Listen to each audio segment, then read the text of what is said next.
Hi, this is Dr. Gregory Sadler.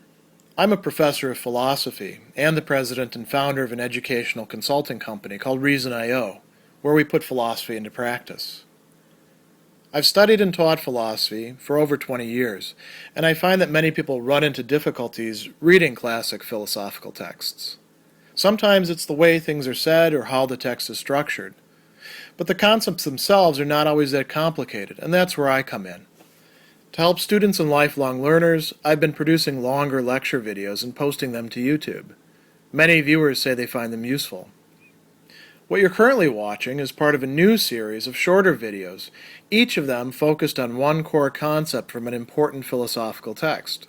I hope you find it useful as well.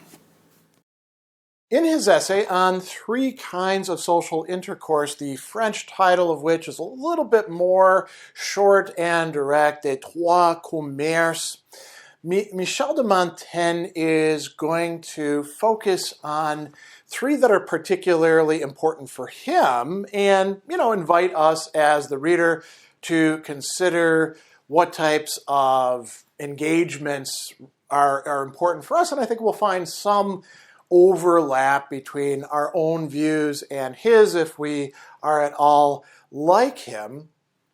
He's not, by the way, suggesting that this is like a blueprint for everybody or that these 3 kinds of relationships or social intercourse are the totality of it. He's just saying, listen, this is what really matters to me. And he actually ends the work by saying, there you have my 3 favorite private occupations. Favoris, the ones that I favor. They're not just my favorite, but the ones that I actually do commit to. And particulier, the sorts of things that I want to occupy my life with.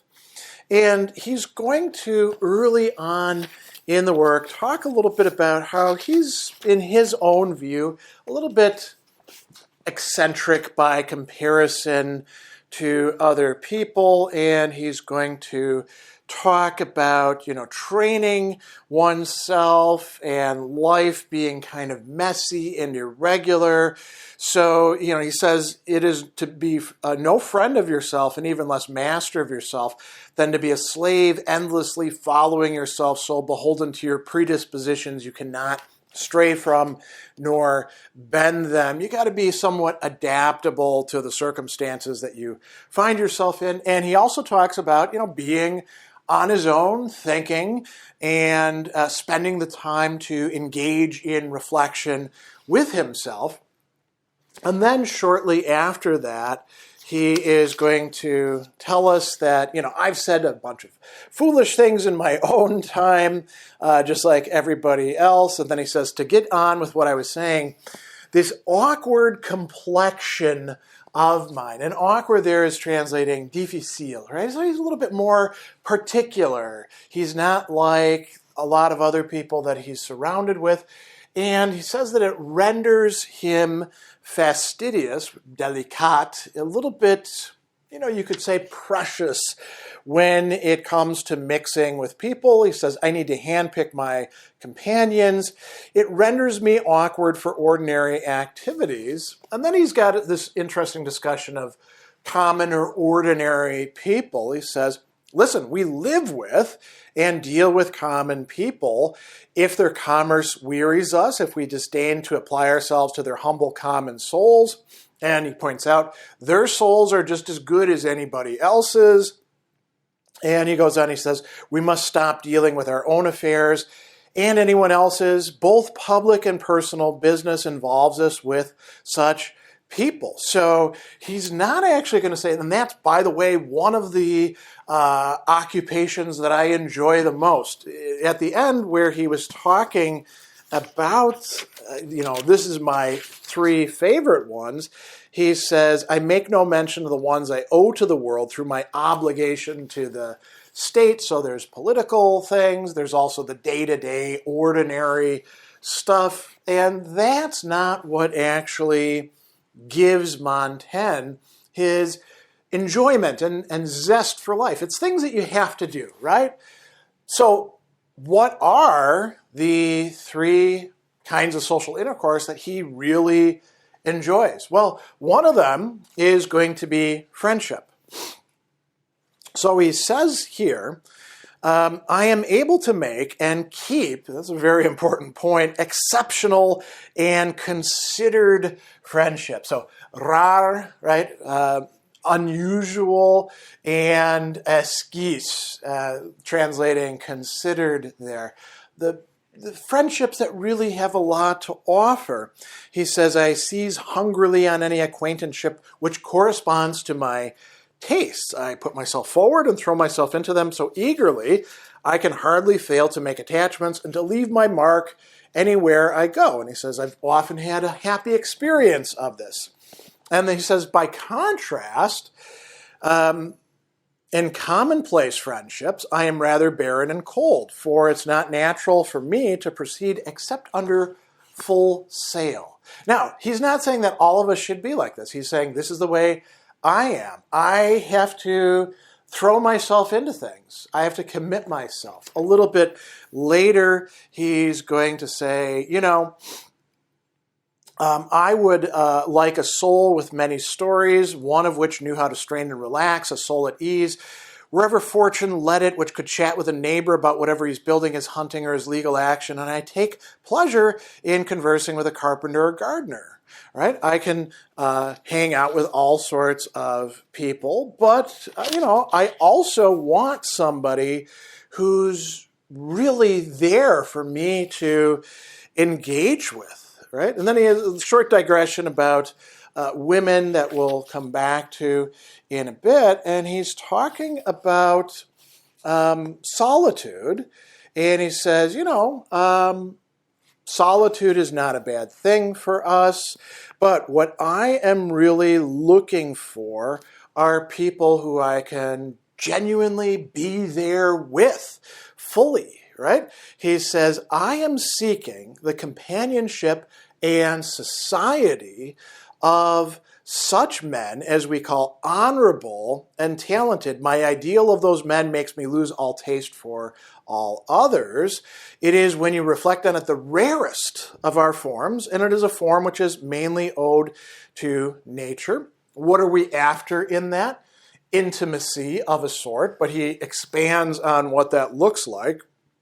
He tells us that the ends of intercourse with such men are intimacy, the frequenting of each other, and discussion, exercising our souls with no other gain. In our conversation, any topic will do. I don't worry if they lack depth or weight. There's always the grace and appropriateness. Everything in it is colored by ripe and sustained judgment, mingled, now notice these important attributes, with frankness, being able to tell your friend what you actually think. Goodwill, central to any notion of friendship.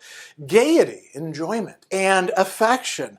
Our minds, he says, do not merely show their force and beauty on the subject of entailed property or a king's business.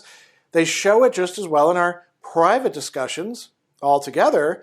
And he says something really interesting here. I recognize my kind of men by their very silences and their smiles. So we don't always have to be chattering or talking. There can be some empty space, right? And he says, if erudition, that means like being able to talk about a lot of different high-level things and cite sources, wants to mingle in our discussions, she will not be rejected, though she must not be, as she usually is, professorial, imperious, and unmannerly, but courting approval, ready to learn. So, if your friends do read books a lot, well, talk with them about that, but you don't talk with them in an academic, scholarly sort of way. You're genuinely trying to enjoy yourself with them. So that's a really important aspect of Montaigne's life. Now he's going to say this is actually somewhat rare, which corresponds to, traditional notions of friendship. He is drawing on people like Aristotle and Cicero and Plutarch and Seneca, who similarly talk about, very high levels of friendship, usually between men, offering that kind of intimacy. Then he talks about his second kind of, favorite pastime. There is for me another delightful kind of converse, that with, and he says, beautiful and honorable, belle et honnête. So this word honest is really quite important. It comes from the Latin honestum, which signifies, somebody who is not just morally beautiful, we could say, but honorable, fair, as opposed to foul, we could say. And that is what he's looking for. So not any kind of woman altogether. He's not just chasing everybody. He wants a certain kind of woman. And he says, now, this is not the same thing as the kind of friendship that I enjoy with men. He says that there's less for our souls to enjoy, but something else makes up the proportion in that. Physical senses restore, he says, the proportion very near to the other, though for me not an equal one. So friendships are in some respect a little bit better than this converse with beautiful and honorable women. And he goes on and he says, this is a commerce where we have to be a little bit on our guard, especially men like me, where my body has a lot of power, and he talks about being scalded once or twice in his youth, and he's as we said, sown wild oats, according to the proverb, and he says, you got to be a little bit careful with this. And then he starts talking about sexuality, which this is what it really is about. He says, we must have desired any woman we wish truly to enjoy possessing. So, we can have physical attraction on a merely bodily level and, have sex with people and get it on. That's not going to be genuinely satisfying for us. And he's got a really interesting observation here. He says that not one woman, no matter how ugly she may be, does not think herself worth loving, and does not think herself attractive for her laugh, her gestures, or being the right age. None of them is universally ugly any more than any of them are universally beautiful. And so he goes on and says, it follows there's not one who fails to let herself be convinced by the first oath of devotion sworn by her suitor, and a lot of men are kind of betrayers. And then he's got this interesting discussion about Venus and Cupid. So Venus is the goddess of sexual activity as well as desire. Cupid, often, her child. We think of that little angel with his arrows, Cupid is the provoker of desire and attraction.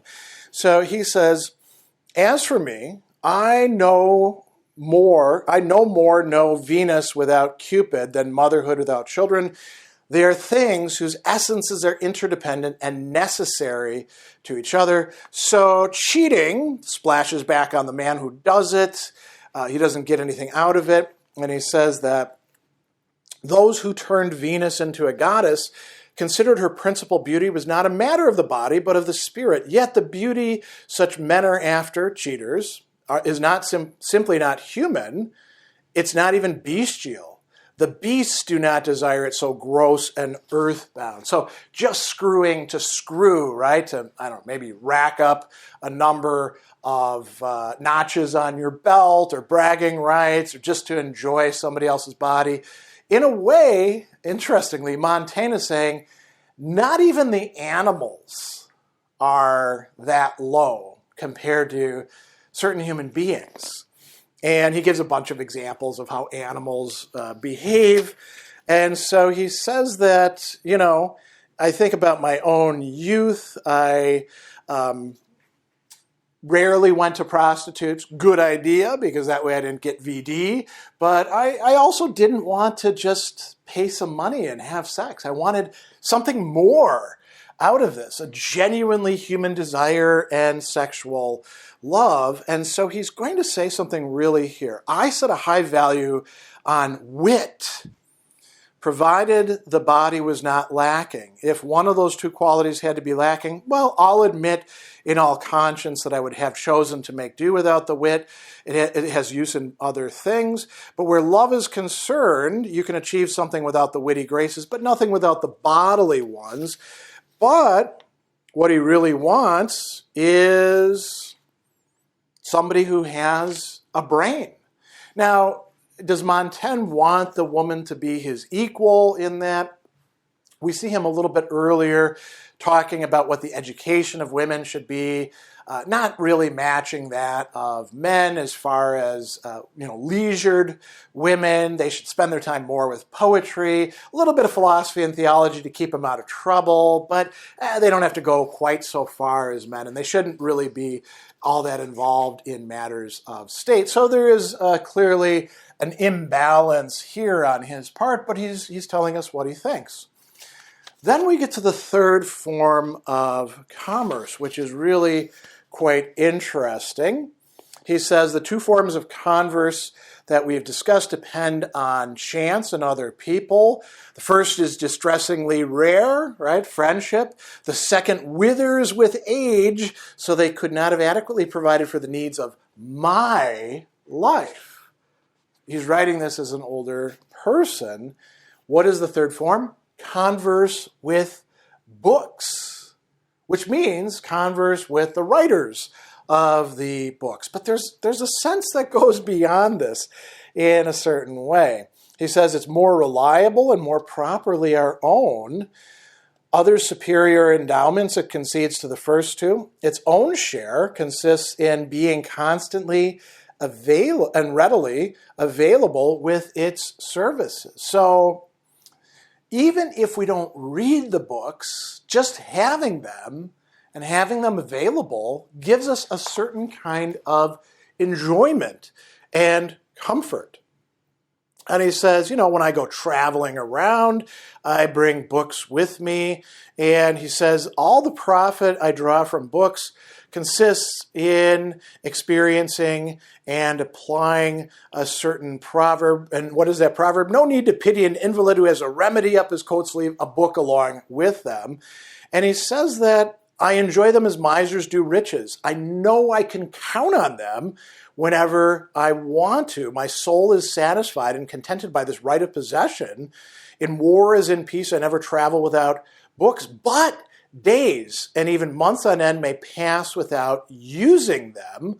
I will read them soon, I say, or tomorrow, or when I feel like it.